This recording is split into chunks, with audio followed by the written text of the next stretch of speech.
बघा मैत्रिणींनो, आपल्याकडे जे नाही ना याचा विचार करण्यापेक्षा आपल्याकडे जे आहे यात सुख शोधा. हल्ली सासू आणि सुना या नात्यामध्ये एवढा दुरावा येऊ लागला आहे ना.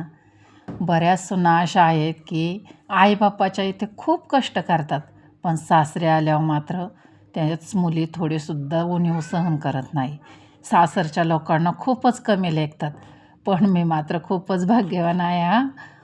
माझ्या इथे मात्र असं कोणतंच काम नाही की ते माझी सून करू शकत नाही. शेण काढल्याने त्याच्या गोवऱ्या थापल्याने नखामध्ये शेण जातं, नखे राहत नाही. पण माझी सून मात्र हे कामे खूपच आनंदाने करते. त्यामुळं माझ्या सुनेविषयी खूपच अभिमान मानते. एवढ्या गौऱ्या सासवल्या, आता काय करायचं? घरी जाळायच्या का विकायच्या? विकायच्या. कितीला गौरी? 10 रुपयाला. फक्त गाईच्या शेणाचे आहेत ना. होय, पण चांगले झाड आहेत. हे काय मोठे मोठे आहेत.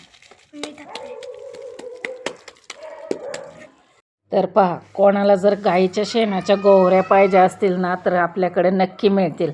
आणि हे फक्त गावरान गाईचं शेण आहे. याच्या पलीकडे अजिबात दुसरं काही नाही, तर अगदी खात्रीने मिळतील.